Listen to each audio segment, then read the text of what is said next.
Yo guys, what is up? This is Koro at syempre welcome back dito sa ating channel. And for today, pag-uusapan natin is all about Wimix, kung paano tayo bibili ng Wimix at kung paano natin ito ibibenta. And specifically para to sa Legend of Ymir. So for example, gusto mong gumamit ng Wimix sa in-game, paano ka bibili ng Wimix at papapuntahin mo siya doon sa mismong laro. At kung nakabenta ka naman ng items mo, paano mo ibebenta yung Wimix mo para maging totoong pera siya or PHP. So with that said, tara proceed tayo dito sa video natin on how to buy or sell Wimix. Pero syempre before we start, gusto kong pakita sa inyo itong ating today's sponsor, which is si LD Cloud. So ginagamit ko to for a couple of days na and yan, naka-online tayo 24/7 dahil dito sa LD Cloud. So if ever hindi nyo alam, meron akong video down below kung paano to gumagana at kung paano mag-a-avail nito. At kung okay lang sa inyo, insert ko yung ads nito right now.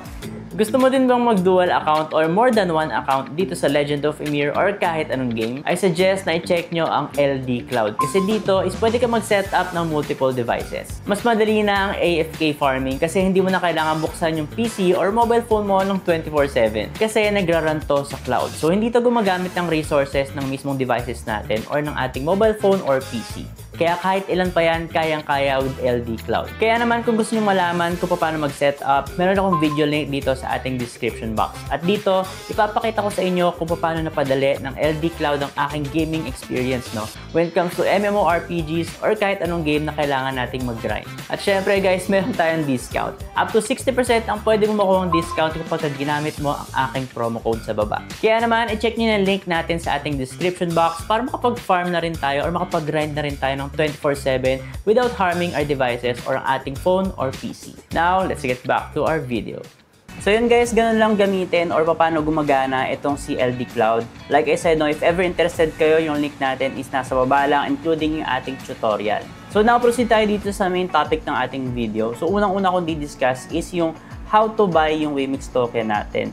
So right now, nandito ako sa Mexi platform. So ito yung gamit kong central exchange when it comes to buying Wimix kasi sinusupport nila ang Wimix. If ever naman wala kayong Mexi at meron kayong ibang central exchange, open nyo lang yung Wimix application nyo sa phone. Tapos punta ka dito sa wallet mo. Tapos click mo yung Wimix. After clicking Wimix, click mo yung Get Wimix Now. Tapos makikita mo lahat ng supported na exchanges niya. So you can see, ang gamit ko nga is si Mexi Global at makikita mo nandito siya. So supported nga siya. So, pwede rin Bybit, BitGet, at iba pa. So, ako dito lang ako familiar sa CoinEx, BitGet, Bybit, at Mexi, at pwede rin Gate.io. So, guys, yun nga, after nyo pumunta sa Central Exchange, kahit anong Central Exchange pa yan. So, for our example, ang gagamitin ko nga is si Mexi. Ang next natin gagawin, kung kaka-register mo lang kay Mexi, is i-verify nyo yung account mo. So, bakit nga ba kailangan mag-verify ang account dito? Kasi hindi ka makakapag-withdraw dito kung hindi verified yung account mo. So, sobrang dali lang naman ang process ng verification nila, Couple of hours lang ata. If medyo malas-malas ka, kung busy sila, baka abutin ng isang araw. Pero yun, sobrang bilis lang, magpapasa ka lang ng ID mo at ma-verify ka na. So, up next, yung third step natin is funding your wallet. So, meron tayong iba't ibang ways on how to fund your wallet. Sa mga merong Gcrypto, pwede kang gumamit ng Gcrypto, tapos isi-send mo dito sa mismong wallet mo dito. So, just click deposit and then on-chain deposit. Tapos, iselect mo kung ano ipapadala mo dito. So, for example, kung gusto mo USDT, tapos mamili ka ng network. So, ito yung isa sa pinakamahalagang step kasi dapat tama yung network na panggagalingan at yung makakatanggap. So, for example, ang pang-send ko is BSC, or Binance Smart Chain, which is ito. Dapat yan din yung pipiliin ko dito. Kasi kung magkaiba yung network ng magsisend at yung network ng tatanggap, which is itong ating Mexi, is hindi magtutugma at malolos or mawawala yung crypto nyo. So, sayang naman, kaya make sure na dapat tama yung network or parehas yung network ng magsisend doon sa tatanggap. So, after depositing, nakita mo lahat ng deposits mo dito sa baba. So, recent deposits. Make sure na tapusin nyo muna yung progress niya, hintayin nyo, couple of minutes lang naman yan.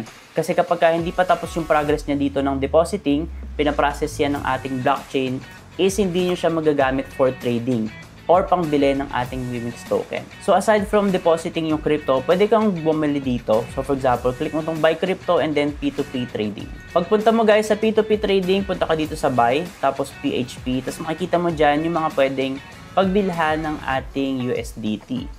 So, recommended ko, ang bilhan nyo is mataas yung percentage na nakalagay dito.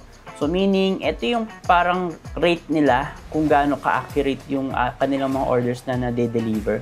So ito 100%, so meaning out of 145 orders, lahat to is successful. Meron naman guys, medyo mababa ng onte, 98%, meaning out of 639 orders niya, yung iba doon is nag-fail or merong naging aberya.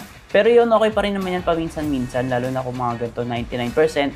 Pero as much as possible, doon ka pumunta sa 100%. And syempre, take note nyo rin yung limit dito, no? So for example, itong ating unang-una, no? Ang rate niya is 59.13 kada isang US dollar at ang limit niya is 2,000 hanggang 40,000. So meaning ang minimum niya 2,000 pesos. Kung less than 2,000 pesos, hindi ka makakapag-transact sa kanya.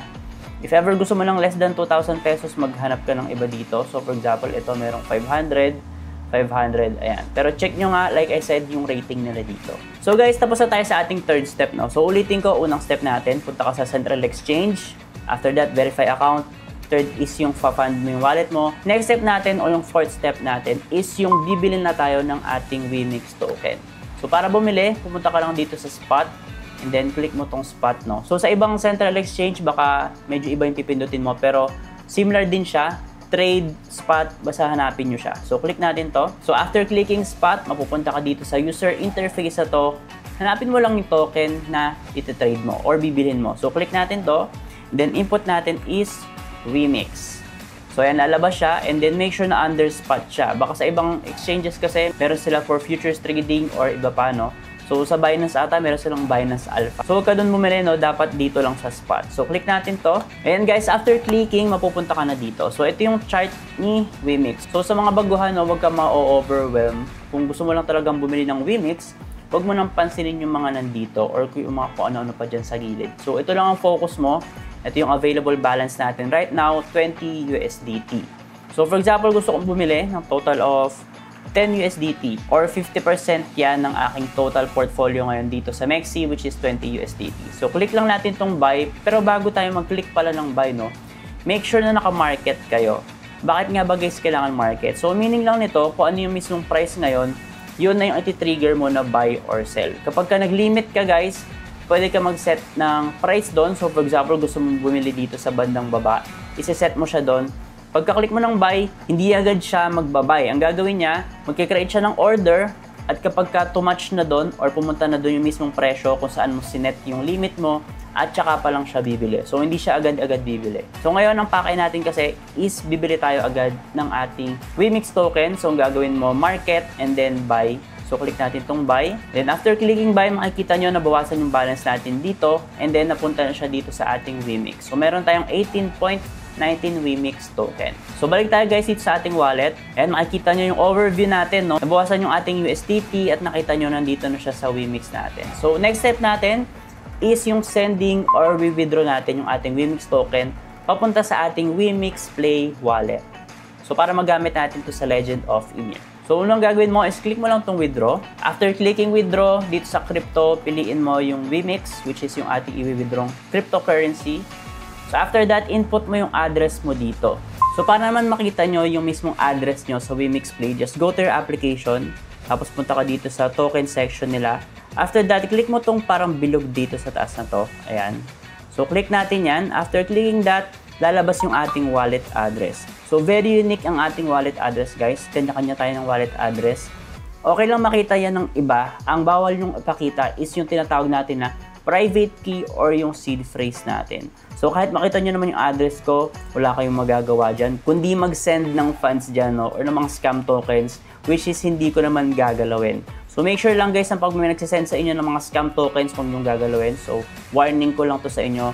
And yun nga, ang itatabi nyo lang, ulitin ko, or ang dapat hindi nyo pakita kahit kanino is yung tinatawag nating seed phrase at yung private key. So itong wallet address, okay lang makita nyo yan at wala naman kayo ibang magagawa dyan kung hindi mag-send ng funds dyan na hindi ko naman gagalawin.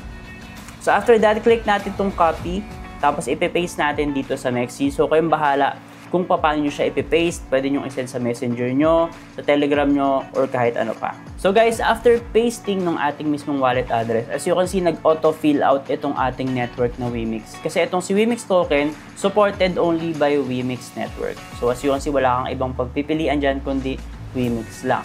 So after that, select the amount. So select all lang natin yan. Tapos purpose of withdrawal or yung remarks natin. So optional naman yan, ako hindi ko na siya lalagyan. After that, hit mo yung submit at ulitin ko, no, dapat naka-verify account mo dito kasi hindi ka makakapag-withdraw dito or makakapag-send sa ibang wallet kung hindi verified account mo. So after that, click submit and then click mo ulit tong submit guys. Tapos yan, meron kang kailangan code na i-fill up. So isend yan sa email mo tapos sa number mo. So dapat nakasetup din yung ating two-factor authentication. For security purposes naman to, so get code mo lang yan. So after mo guys input yung dalawang code, is click mo lang yung submit. So make sure guys na tama yung code natin kasi kung hindi, mag-error yan at hindi mag-go through yung transaction nyo.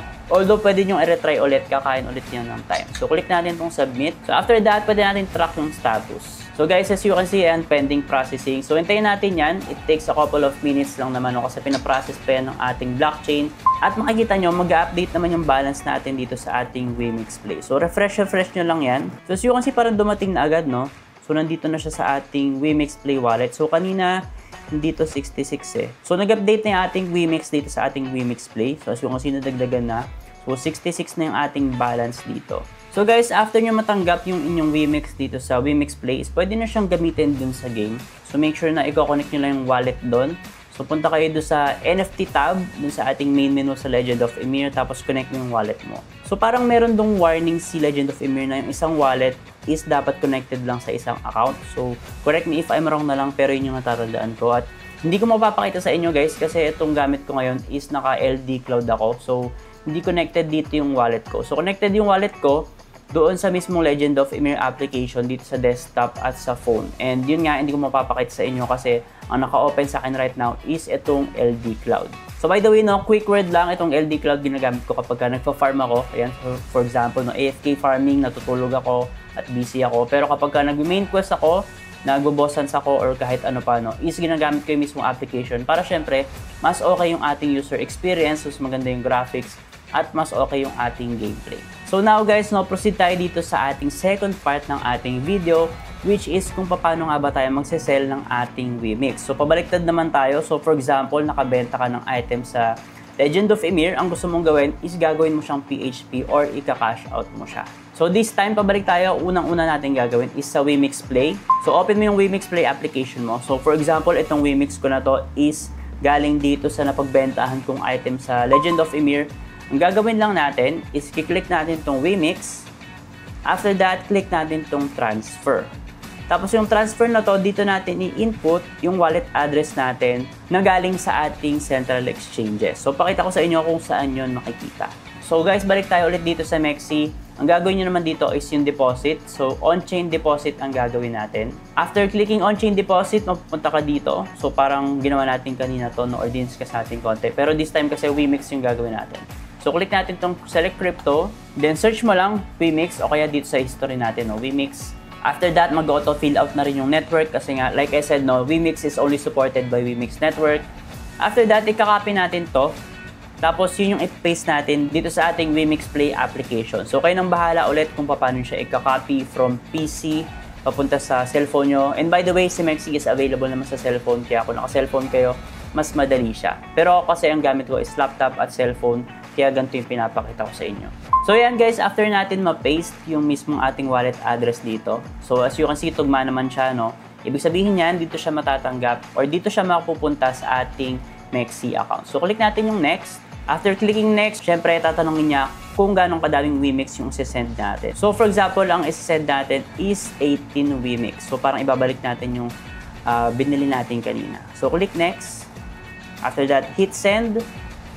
And then, syempre, enter mo yung password mo. So, after input natin yung password, click OK. At yan, magsisend na yung ating Wemix. At yan, complete na siya. Pero, syempre, hihintayin mo yan dito sa ating Mexi na account. So, guys, i-refresh nyo yung mismong page ng Mexi na to, which is itong deposit section natin. Tapos, scroll down kayo sa baba, makikita nyo yung ating Wemix. So, depositing na siya right now. So, ito yung sinasabi ko sa inyo kanina. Hintayin nyo mag-progress to or matapos yung progress niya. So, refresh nyo lang siya. After niya mag-deposit successful na status, tsaka pa lang natin siya pwedeng galawin for trading. So, yun guys, no, mabilis lang naman siya. Couple of seconds nga lang siya. So, deposit successful na tayo. 60/16 yung progress natin. After that, para mabenta natin siya, is gagawin natin, punta tayo ulit sa spot. And then, spot ulit. After that, katulad kanina, search natin yung Wimix dito. And then guys, after going to Wimix, as you can see, yung available balance na dineposit natin dito sa ating Mexi account kanina is nandito na. So for example, gusto ko siyang ibenta lahat, no? So 100% lang natin yan. O kaya kung gusto nyo, input nyo na lang siya dito. So make sure na naka-market din kayo kung gusto nyo siyang i-sell ulit right now or yung current price niya, no? Pero kung gusto nyo maghantay, so for example, gusto nyo ibenta banda dito sa taas, around mga 0.67 or 0.70, no? Mag-limit kayo tapos yun nyo siya iset. Pero like I said, kung gusto nyo ibenta agad right now, ibenta na natin siya. So click sell and then market. Make sure naka-market kayo. Click sell. After that, makikita nyo na wala ni Wimix sa atin at nadagdagan yung available balance natin na USDT. And as you can see guys, kapag pumunta tayo dito sa overview ng ating mismong wallet, wala na yung Wimix natin na dineposit kanina at naging USDT na siya lahat-lahat. So guys, yun lang naman yung mismong process natin on how to buy or sell yung ating Wimix token. I suggest, no, if ever naguguluhan kayo bukod sa panonood nitong video, gawin nyo siya ng sarili nyo kasi mas ma-familiarize nyo yung sarili nyo doon sa buong process kapag ginagawa nyo siya. So lahat naman tayo guys is nag-i-start as a newbie. So kung bago ka sa crypto, ganyan din ako dati. Pero dahil nga ginagawa ko yung mga iba't ibang bagay or tinatry ko siya, na-familiarize ko yung sarili ko at mas nasanay ako sa mga process dito sa ating crypto industry. So when it comes to Web3 gaming naman, halos similar lang naman yung mga process natin dyan. Actually, in crypto in general, no, halos pare-pare sa mga process yan. Tatandaan mo lang lagi yung wallet address, yung blockchain or yung chain or yung network. Make sure na tama yan para hindi malaga yung crypto nyo. Siyempre, alagaan nyo yung seed phrase nyo or yung private key nyo. Huwag nyo ipapakita kahit kanino.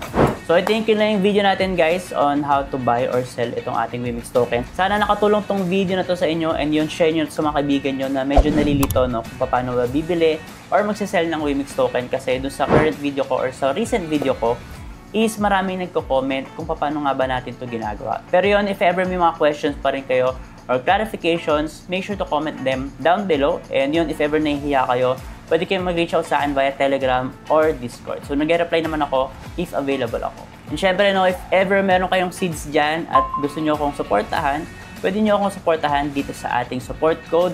At yung link natin is nasa baba lang din. So yun guys, yun lang and see you sa ating next video.